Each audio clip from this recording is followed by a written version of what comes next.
Hello everyone. आज आपण मराठीमध्येच थोडासा भाषा अभ्यास करणार आहोत.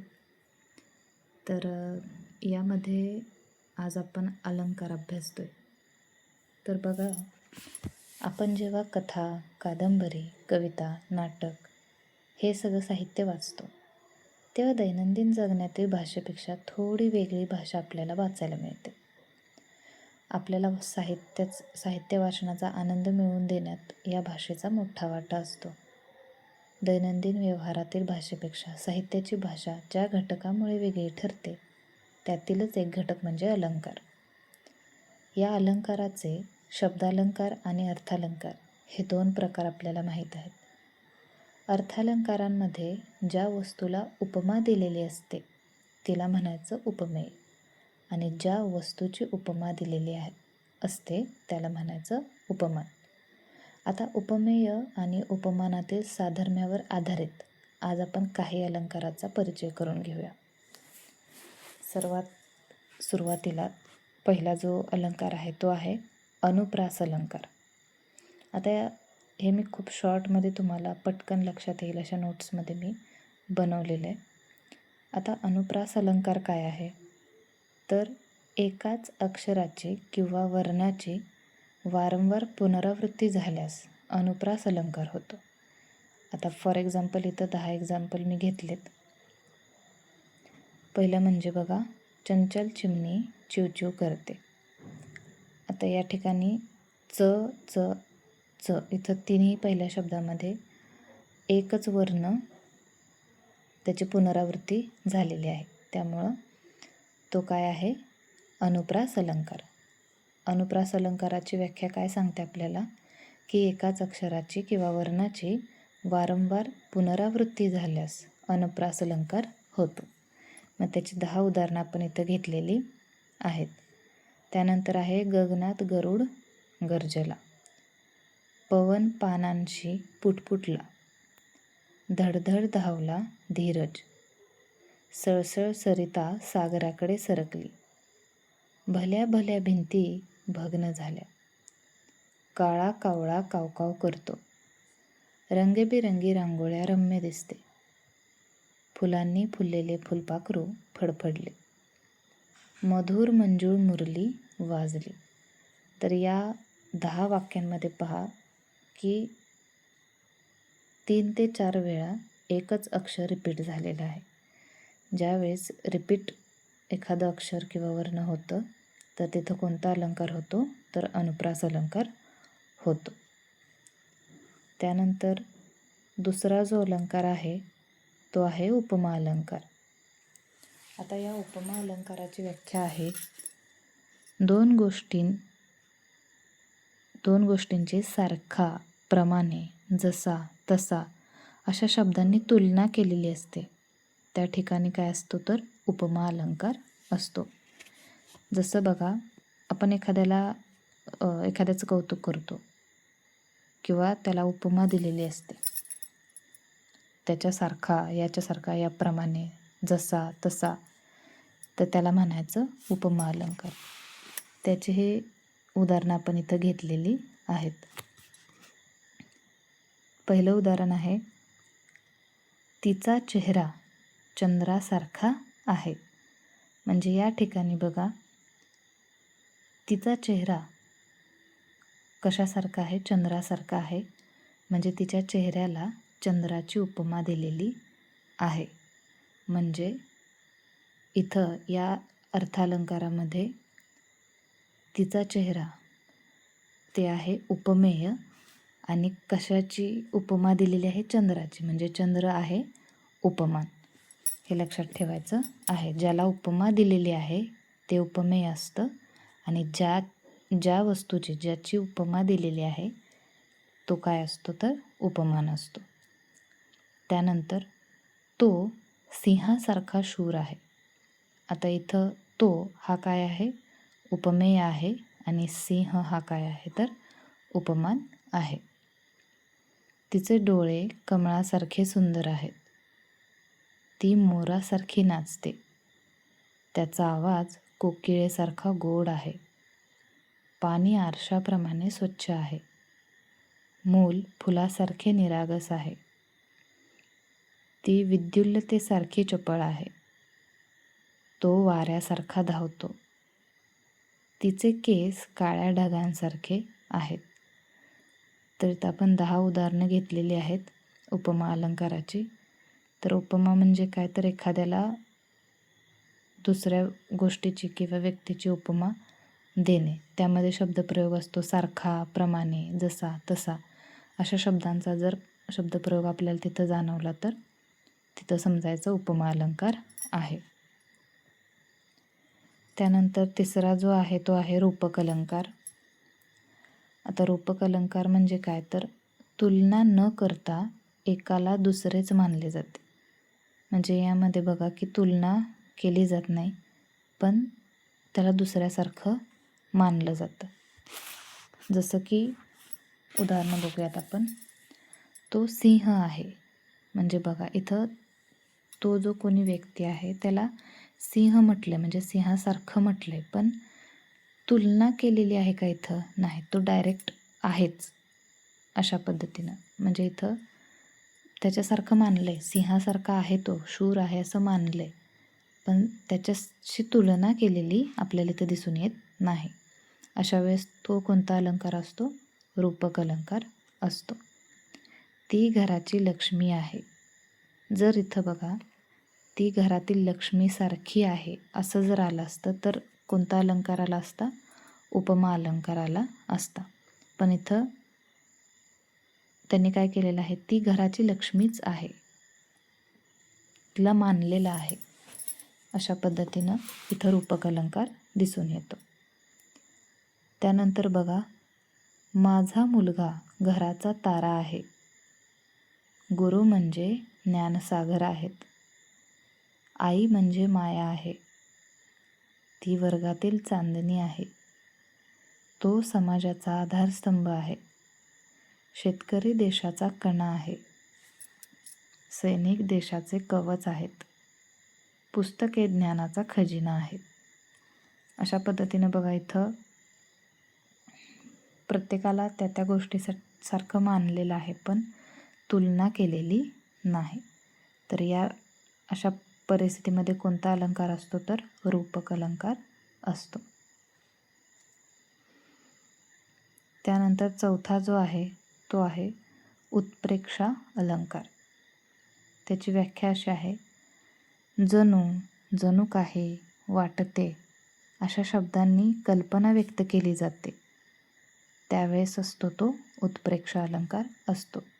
म्हणजे यामध्ये कल्पकता व्यक्त केलेली असते, कल्पना, जणू, जणू काही, असं वाटते की, अशा शब्दांचा जर शब्दप्रयोग वाक्यामध्ये असेल तर तो उत्प्रेक्षा अलंकार असतो. आता याचीही उदाहरणं आपण बघूया. ती जणू परीच आहे. बघा इथं जणू हा शब्दप्रयोग वापरलेला आहे, त्यामुळे इथं उत्प्रेक्षा अलंकार आलेला आहे. आकाशात जणू मोत्यांची उधळण झालेली आहे.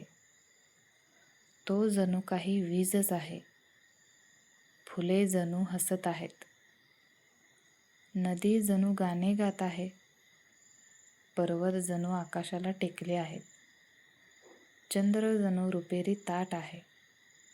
तारे जणू हिरे चमकत आहेत. झाडे जणू पहारा देत उभी आहेत. पाऊस जणू मोती बरसवत आहे. तर इथं प्रत्येक वाक्यामध्ये बघा जणू, जणू काही अशा शब्दांचा वापर केलेला आहे. त्यामुळं हा कोणता अलंकार आहे? तर उत्प्रेक्षा अलंकार आहे.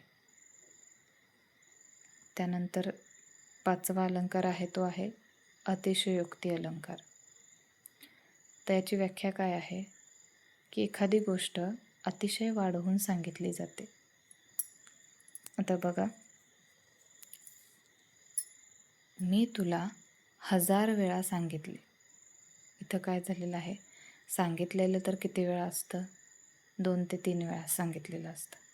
पण इथं काय केलेलं आहे, तर ती गोष्ट एक शब्दाला धार येण्यासाठी किंवा शब्द म्हणजे ते वाक्य असं त्या वाक्याला सुंदरता येण्यासाठी ते वाढवून सांगितलेलं असतं. अलंकाराचं कामच हे असतं की जी भाषा आहे ती काय केली जाते तर आनंद मिळवून देण्यासाठी त्या भाषेला थोडंसं अलंकारिकदृष्ट्या छान असं आखीव रेखीव वळवलं जातं. मी तुला सांगितलं, पण मी तुला किती वेळा सांगितलं? मी 1000 वेळा सांगितलं. इथं काय आलेलं आहे तर शब्दाला थोडंसं वेगळं, या वाक्याला थोडंसं वेगळं वळण आलेलं आहे. त्यामुळे इथं कोणता अलंकार झाला आहे? अतिशयोक्ती अलंकार. अलंकारामुळे बघा भाषेला खूप सुंदर अर्थ येतो, वाचनात आपल्याला आनंद मिळतो. त्यामुळे अलंकार व्याकरणामध्ये खूप महत्त्वाचे ठरतात. त्यानंतर बघा, तो इतका रडला की नदी वाहू लागली. आता हे रिअल आहे का रे? तर नाही. पण इथं थोडंसं काय केलं जातं तर एखादी गोष्ट छोटी असते ती वाढवून सांगितली जाते. ती म्हणजे अतिशयोक्ती. शब्दातच आपल्याला इथं त्याचा अर्थ समजून जातो की अतिशयोक्ती केली जाते. जे काही आहे त्यापेक्षा अतिशय जास्त पद्धतीनं ते व्यक्त केलं जातं. तिथं असतो अतिशयोक्ती अलंकार. त्यानंतर तिच्या हास्याने संपूर्ण जग उजळलं. तो विजेसारखा नाही, विजेपेक्षाही वेगाने धावला. त्याच्या आवाजाने डोंगर दणाणले. तिचे केस जमिनीपर्यंत पोहोचतात. एका घासात त्याने डोंगर खाल्ला. इतका पाऊस पडला की आकाशच खाली आले. तिचे डोळे सागरापेक्षा मोठे वाटले. तो इतका बारीक आहे की वाऱ्यानेही उडून जाईल. आता यातली एकही गोष्ट ही खरीखुरी नाही, पण ती काय केलेली आहे, एक अतिशयोक्ती तिथं दाखवलेली आहे. त्यामुळं इथं कोणता अलंकार आहे तर अतिशयोक्ती अलंकार आहे. त्यानंतर आहे तो चेतन गुणोक्ती अलंकार, म्हणजेच मानवीकरण अलंकार. शाळेत असताना मला हाच अलंकार आवडायचा, कारण मला एवढाच लक्षात राहिलेला होता. आणि माझं लक पण इतकं छान होतं की परीक्षेला बोर्डाला मला हाच पडलेला होता. तर हा जो अलंकार आहे तो खूप लक्षात ठेवण्यासारखा, म्हणजे लक्षात राहण्यासारखा खूप सोपा अलंकार आहे. चेतन गुणोक्ती म्हणजे काय तर एखादी निर्जीव वस्तू किंवा निसर्गाला मानवी गुण दिले जातात. म्हणजे एखादी निर्जीव गोष्ट आहे पण ती मानवासारखी कृती करते असं जेव्हा व्यक्त केलं जातं तेव्हा तिथं कोणता अलंकार असतो तर चेतन गुणोक्ती अलंकार असतो. तर त्याची आपण उदाहरणं बघूया. आता बघा, सूर्य हसत होता. आता सूर्य कधी हसतो का? तर नाही. पण इथं सूर्याला, म्हणजेच हे निसर्गातील या गोष्टीला काय केलेलं आहे तर मानवीकरण, म्हणजे मानव ज्या गोष्टी करतो त्याच तो गुण दिलेला आहे, मानवाचा गुण दिलेला आहे. त्याला काय म्हणायचं तर चेतन गुणोक्ती अलंकार म्हणायचं. चंद्र लाजला. आता चंद्र कधी लाजतो का? तर नाही. मग लाजणं ही कृती कोणाची आहे तर मानवाची कृती आहे, मानवाचा गुण आहे तो. मग तो गुण कोणाला दिलेला आहे तर चंद्राला दिलेला आहे. त्यामुळे इथं कोणता अलंकार झाला? चेतन गुणोक्ती अलंकार झाला. म्हणजे मानवातील असणारे गुण हे एखाद्या निर्जीव वस्तूला किंवा निसर्गातील गोष्टींना दिलेले असतात. त्यावेळी कोणता अलंकार असतो? चेतन गुणोक्ती अलंकार असतो. तर पुढे बघा, वारा गाणे गात होता, झाडे नाचत होती, फुले हसत होती, नदी गुणगुणत वाहत होती, डोंगर उभा राहून पाहत होता, सकाळ दार ठोठावत आली, पाऊस रुसून बसला, धरती आई आनंदाने हसली. बघा, इथं सगळ्या निर्जीव गोष्टींना, म्हणजे त्या निसर्गातील गोष्टींना काय केलेलं आहे? मानवाचे गुण प्रदान केलेले आहेत. त्यामुळं इथं वाक्याला वेगळाच एक टर्न आलेला आहे, एक वेगळाच अर्थ आलेला आहे.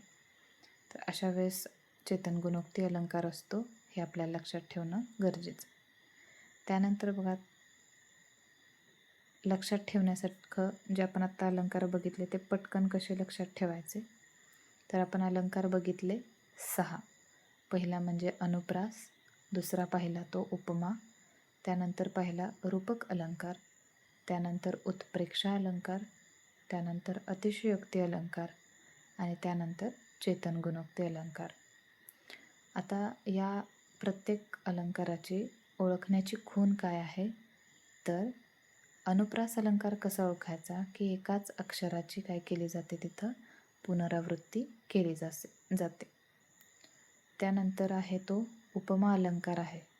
उपमा अलंकार म्हणजे काय की याच्यासारखा त्याच्यासारखा जसा तसा प्रमाणे असा शब्दप्रयोग जेव्हा येतो, एकमेकांची म्हणजे एखाद्या वस्तूची उपमा एखाद्या दुसऱ्या गोष्टीला दिलेली असते तेव्हा उपमा अलंकार असतो.